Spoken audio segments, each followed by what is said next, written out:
అది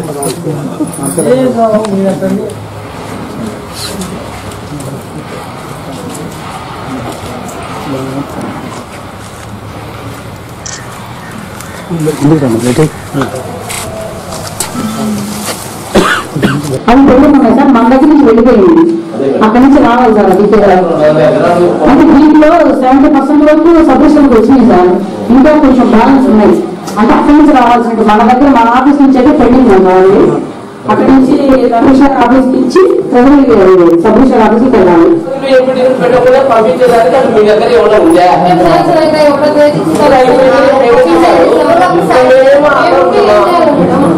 మేము కూడా ప్రజలతో ఎన్నికలను అందరితో మేము కూడా ఎలక్షన్ నిలబడి ఎన్నికలకు ప్రజాస్వామ్య పద్ధతిగా ఎన్నికైనాము. మరి మాకు ఇన్ఫర్మేషన్ ఎందుకు లేదు? ఎందుకు వాళ్ళే మాత్రమే రావాలా? మరి వాళ్ళకి వచ్చిందంటే సరే యువతల కానీ తెచ్చింది కదా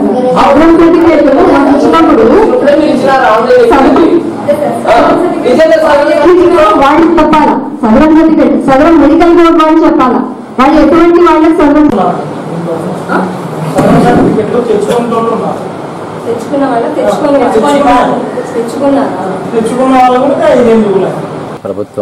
ప్రభుత్వానికి నిరసన తెలుపుతూ ప్రభుత్వ వైఖరికి నిరసనగా తెలుపుతున్నాము. ఈరోజు పింఛన్లలో ఎన్నో అవకతవకలు జరిగినాయి. అర్హులైన నిజమైన అర్హులు లబ్ధిదారులు అనేది పొందలేదు. గ్రామ కమిటీలు అనేది జీవోలు ఉన్నాయి. 111 అన్ని 73 అనే జీవోలు ఇచ్చినారు.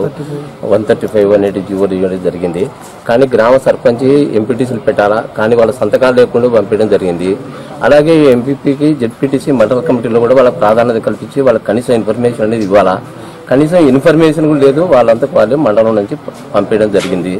ఇది చాలా దారుణమైన విషయం. మేము కూడా ఎన్నికలలో ప్రజాస్వామ్యంలో గెలుపొందడం జరిగింది. మరి మాకు ఎంపీటీసీలకు మాకు ప్రాధాన్యత లేనప్పుడు మేము ఈ సభలకు దీనికి ఎందుకు రావాలి? మేము ఊరికి ఉండడానికి ఉత్సవ విగ్రహాలు దాకా. కాబట్టి తగిన ప్రాధాన్యత అనేది కల్పించి మాకు జరగబోయే రోజులైనా ఇప్పుడు పారదర్శకంగా నిష్పక్షపాతంగా పెన్షన్లు పంపిణీకి ప్రాధాన్యత సరించాలని కోరుతున్నాము. నిజంగా అర్హులైన వారికి నిరుపేదలు ఎంతో మంది ఉన్నారు, అర్హులైన వారు ఉన్నారు. కానీ కేవలం అధికార పార్టీకే పెన్షన్లు పంపిణీ చేయడం జరిగింది. మరి ఇతర ప్రతిపక్షం పార్టీని వైఎస్ఆర్ పార్టీ వాళ్లకు కనీసం ఒక పెన్షన్ కూడా ఇవ్వలేదు.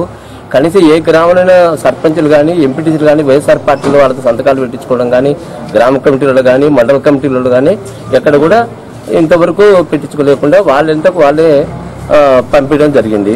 మరి నిజమైన లబ్ధిదారులకు అర్హులకు వాళ్లకు న్యాయం చేయాలని కర్నూలు జిల్లా బనగానపల్లి నియోజకవర్గం సంజామల మండలంలో పింఛన్లలో పారదర్శకత పూర్తిగా లోపించింది.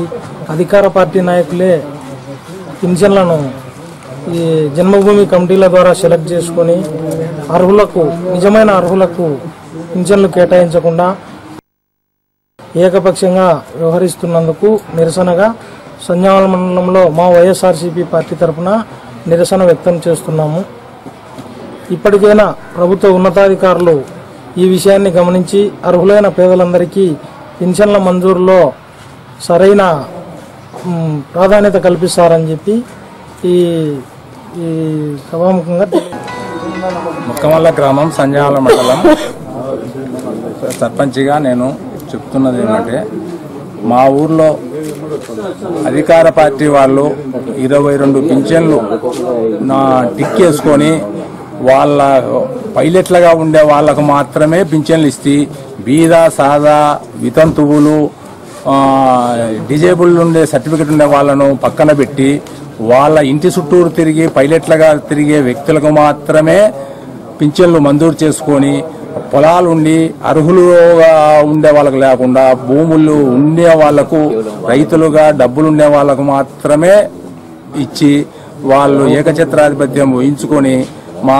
ఎంపీటీసీకి కానీ మా సర్పంచ్కి కానీ ఏమాత్రం ఇన్ఫర్మేషన్ లేకుండా మాతో సంతకాలు కూడా తీసుకోకుండా వాళ్ళే పంపించి వాళ్ళు చాలా ఏకపక్ష ధోరణిలో వ్యవహరిస్తున్నారు.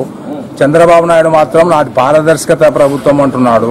పారదర్శకత ప్రభుత్వం ఉన్నప్పుడు ప్రజాప్రతినిధిగా ప్రజల చేత ఎన్నుకోబడిన మనిషితో సంతకం అవసరమా కాదా? ఏకపక్షంగా ఊరికి జన్మభూమి కమిటీ సభ్యులను పెట్టి ఇష్టం వచ్చిన వాళ్ళని పెట్టుకొని వాళ్ళ మాటే చలామణి అవుతుంది. కానీ ప్రజాప్రతినిధిగా ఎంపీటీసీగా కానీ సర్పంచ్గా కానీ మాకు ఏమీ లేకుండా వాళ్ళ ఇష్టం వచ్చినట్టు వాళ్ళు వివరించుతున్నారు. చంద్రబాబు నాయుడు మాత్రం ప్రతిరోజు పారదర్శకత నా ప్రభుత్వము నాది బీదల ప్రభుత్వం అని అంటున్నాడు. బీదలకు ఎంతవరకు మా ఊర్లో ఇప్పుడు దాదాపు ఈ పింఛన్లలో 8 మంది 9 మంది విడోస్ ఉన్నారు, 3-4 వికలాంగులు ఉన్నారు. వాళ్ళకంతా కాదని మిగతా